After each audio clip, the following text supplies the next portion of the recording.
If you've heard me talk about the Hyperon approach to AGI before, you may have heard me talk about something called the Atomspace. And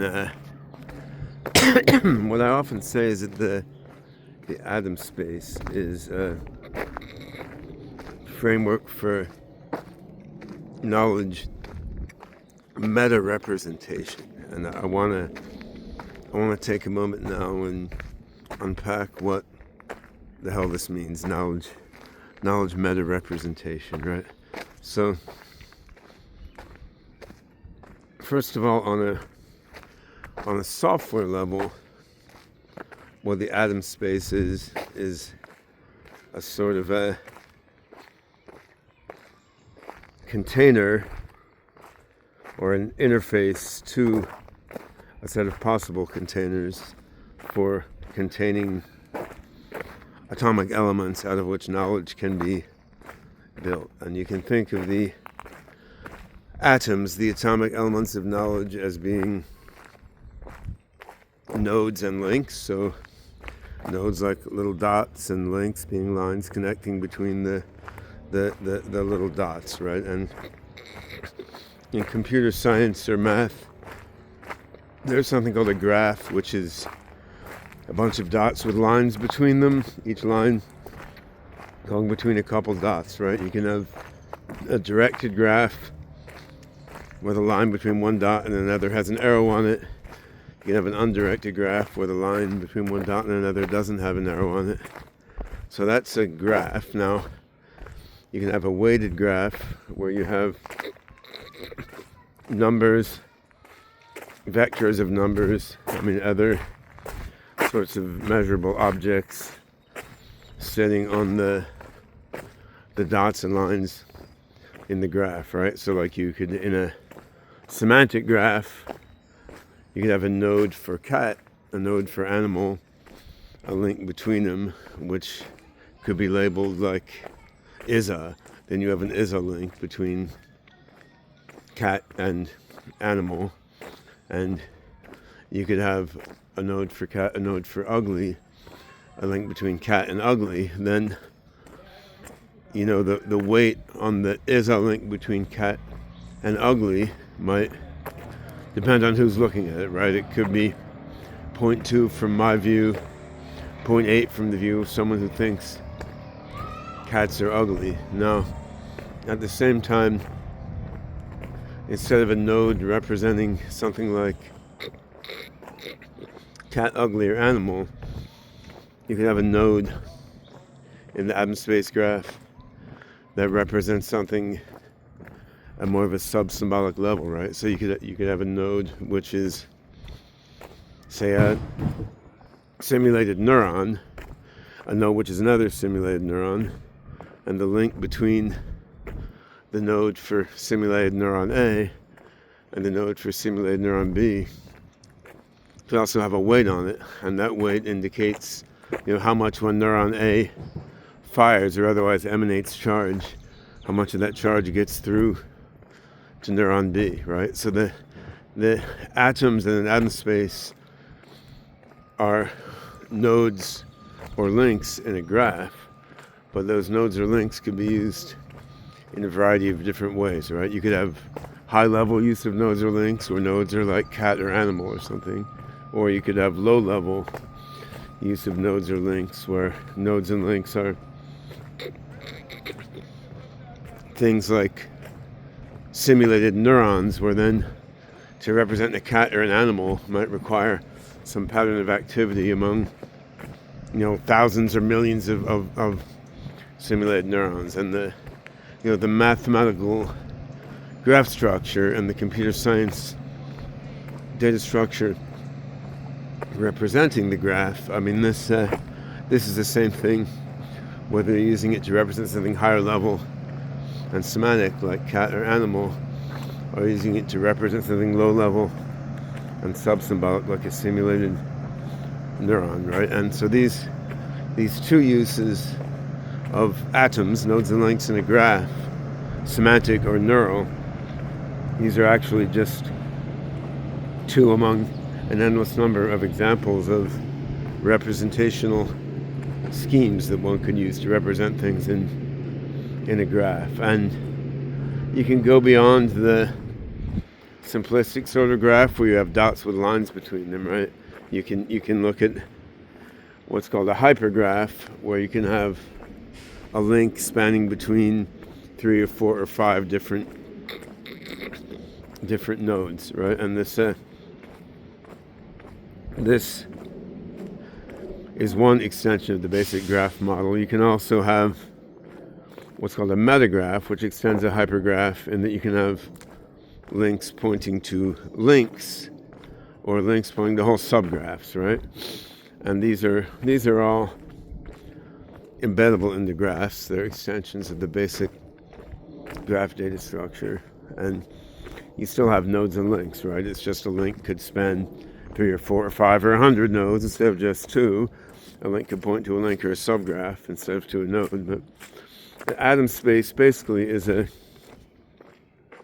it's a sort of software container made to contain these very general metagraphs. And the nodes and links in Atomspace, they can be labeled with numbers, they can be labeled with words, they can be labeled with whole chunks of metagraph, right?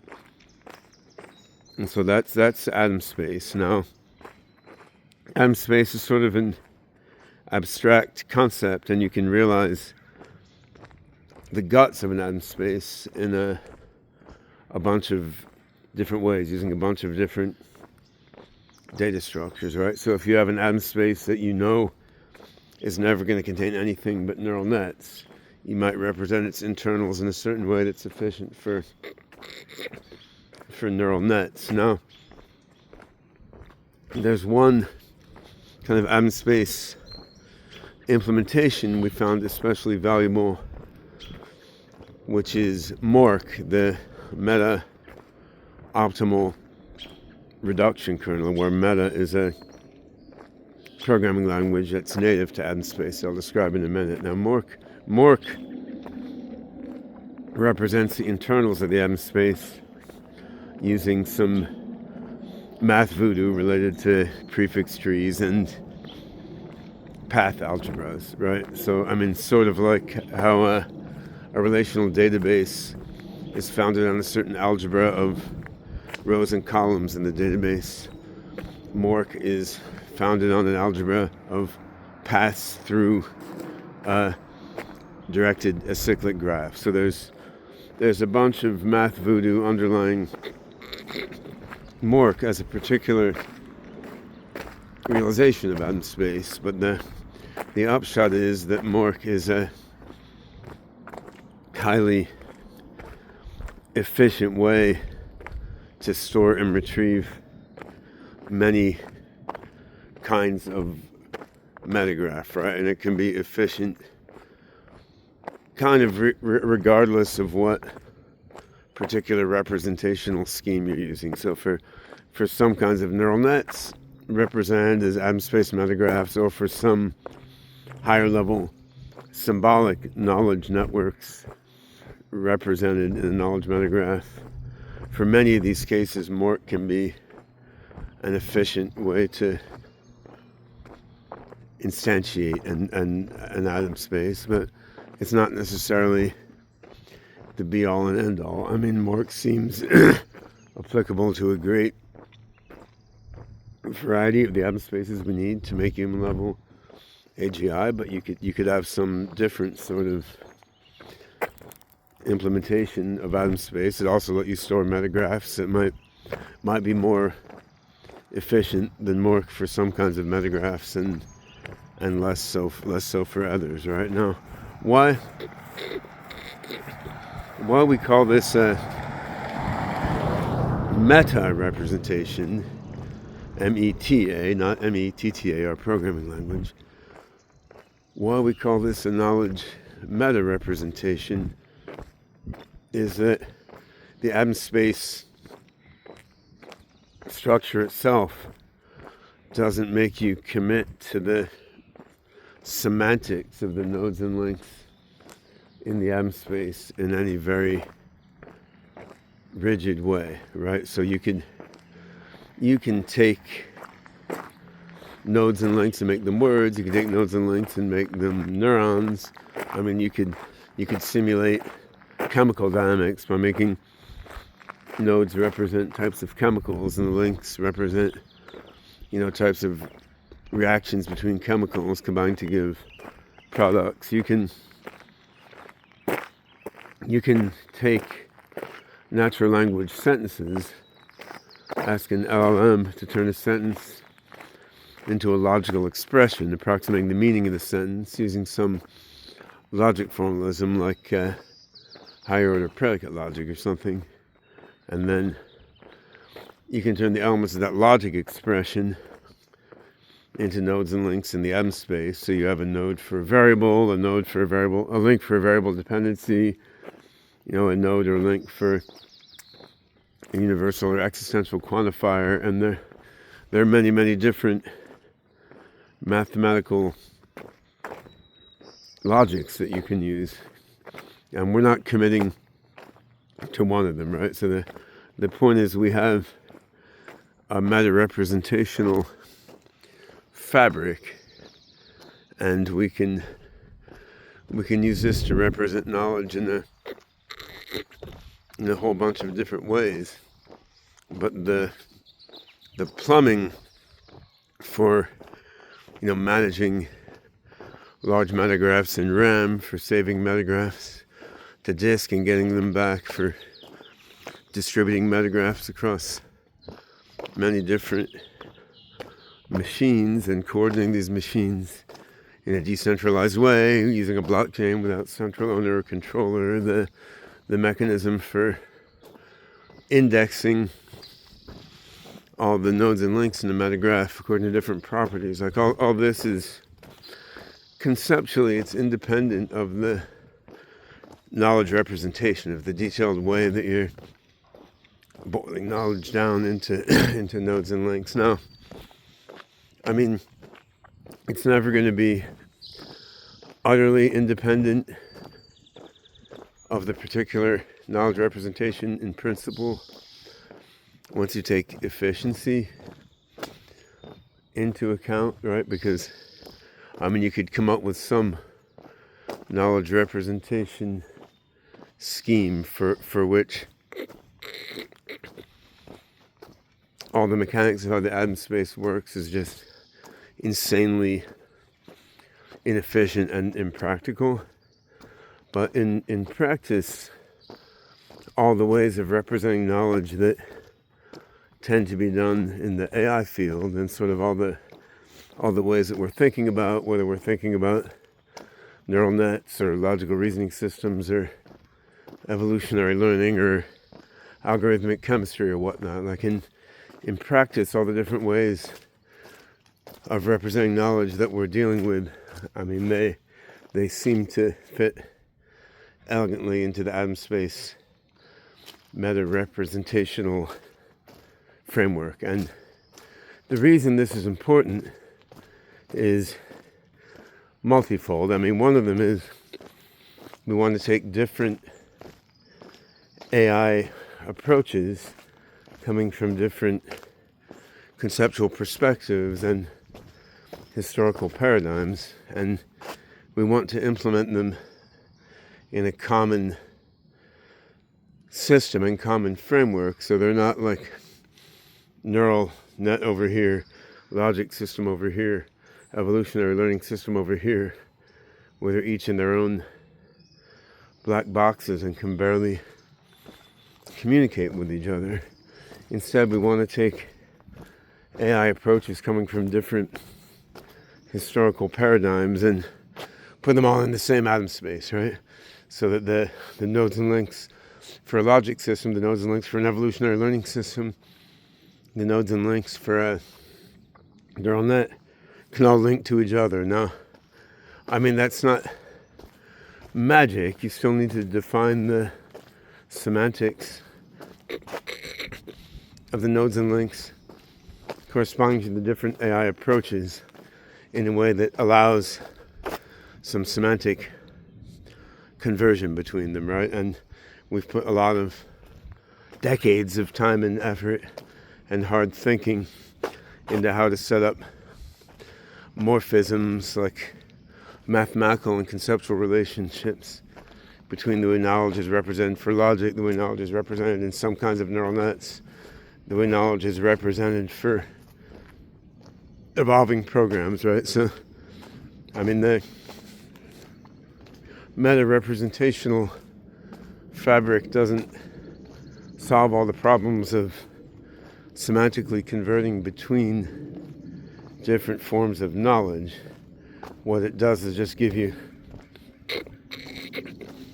you a nice framework in which all the forms of knowledge can be put there on a common footing, and ways to convert between the different forms of knowledge can be conveniently put there too, in this same like generic representational, meta-representational infrastructure of nodes and links. And I first started trying to build this sort of framework in the late 90s. The real challenge was scalability, right? And we really only got there late last year to having an Atomspace infrastructure that would process large metagraphs, living in RAM on individual machines, and then spread across distributed networks of machines that you could, put stuff in, take stuff out, modify and process stuff in the metagraph at a reasonable speed, right? Because it's easier to make things scalable if you specialize them a lot, right? So if you're only doing backpropagation neural nets, or you're only doing, theorem proving using crisp predicate logic in the horn clause format, if you're doing something highly specialized, it's easy to make the infrastructure efficient. And trying to make an efficient infrastructure that's much more general, heterogeneous, and pliable, that was a lot more work. It took many, many iterations. I mean, the first Atomspace prototype I coded in 94, I think, in the early version of the Haskell programming language, using the Gopher Haskell interpreter before there was even GHC, when I was a lecturer at Waikato University in Hamilton, New Zealand. And interestingly, while I was there trying to implement the first Atomspace in 94, some of my colleagues at Waikato University, the same year they were launching Weka, which was the first open source machine learning toolkit. I was in early version of Java language, and that started the whole trajectory of open source ML that we see now with Torch, TensorFlow, and Fabric PC, and so on. So, and that same little department in the beautiful little cow town of Hamilton in New Zealand, 94, we had the first attempt at an Atomspace, which failed miserably and gave numerous stack overflows in the Gopher Haskell interpreter, and then you had Weka ML toolkit, right? So the foundations of today's AI were sort of being laid there and all over the world, right? This was in the middle of nowhere in New Zealand, not Silicon Valley or London or Tokyo or something, but it was many iterations from that first attempt at an Atomspace through WebMod and Novamente and the OpenCog Classic Atomspace, and now with the Hyperon Atomspace infrastructure with Mork, distributed Atomspace, ASI chain, and other tools, like we have this working nicely and scalably. And part of this, which I haven't gotten to yet in this conversation, is the meta language, METTA, which was a a coinage I made because Atomspace is a meta-representational framework. Also, METTA means something like loving kindness in Sanskrit, and I do think meta-representation is the right way to get to an AI system with the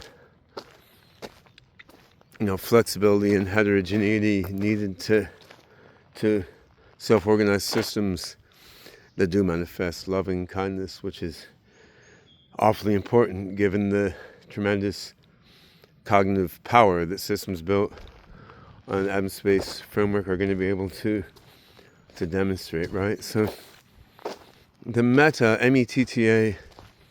language is a programming language where each program is explicitly represented as nodes and links in the Atomspace. So given it's a very flexible representational framework, one thing it can represent is programs, right? So the meta language is a programming language specifically designed to be elegantly representable as nodes and links in Atomspace metagraph. And what each meta program does in this simplest case is take in some pieces of Atomspace metagraph and spit out other pieces of Atomspace metagraph, right? So it's pieces of metagraph that transform pieces of metagraph into other pieces of metagraph. And this sort of self-modifying program network has been done before. I mean, Walter Fontana decades ago had something called algorithmic chemistry, and Kristen Thorsten, who hosted our last AGI conference at University of Reykjavik, he had a language called Replicode, wrapped in a cognitive architecture called ERA, which is based on, Replicode rewrite rules, rewriting other rewrite rules that rewrite other rewrite rules, and so on. The thing is to do this in a very flexible way that can easily be used to represent all sorts of different AI paradigms, and in a highly scalable and efficient way that can process huge amounts of information at the scale that we need to be competitive in the modern AI world, right? And the Hyperon, Atomspace, and meta programming language are really the first flexible, scalable framework for representing all sorts of knowledge heterogeneously in huge knowledge metagraphs, and then for executing programs that live within the metagraph and exist to rewrite the metagraph, including other programs in the metagraph, right? And all this is still a work in progress. I mean, we now have a quite fast compiler for the meta language called PETA, which leverages a SWI prologue under the hood. We have a, in some ways, more sophisticated compiler for meta called Metatron, which is going to be stronger in terms of some kinds of concurrent processing and blockchain friendliness, which is in an alpha version, and we hope to roll that out more widely soon. But while the plumbing is a work in progress, like it is basically working. Like we can use it to build large scale AI systems now, and we're playing with a bunch of things, right? So we're playing with taking various reasoning and learning algorithms, motivation methods, and that we've been toying around with in a less scalable way on earlier versions of Atomspace and earlier slower versions of meta language. We're taking a whole bunch of these AI algorithms now and implementing them at scale for the first time, solving a bunch of technical problems that arise along the way there. And I mean, we're starting to launch stuff. We should launch within a couple weeks an early alpha version of Omega Claw, which is sort of an open claw type system coded in a few hundred lines of meta and using Atomspace to store memory and doing some reasoning on its Atomspace together with LLM processing and other sorts of AI, right? So we're now leveraging this meta-representational fabric in simple ways in practice, like using Omega Claw that uses Atomspace to represent logical knowledge used by NARS and PLN, and to represent linguistic knowledge popping out of LLMs doing semantic parsing of language into logic, and then representing quantitative knowledge from different data sets. And we'll be expanding the diversity of uses of Atomspace in Omega Claw as it grows, as well as launching more and more interesting applications. Like, as one other thing, the Rejuve Bio, a SingularityNet spinoff doing AI for longevity genomics. Rejuve Bio is using Atomspace for reasoning and learning all sorts of genomic and biological knowledge, like stretching the meta-representational capability in the meta language in different ways. Anyway, that's an attempt at a high-level overview of Atomspace as a meta-representational fabric. There's a lot more to say, but that'll do for now.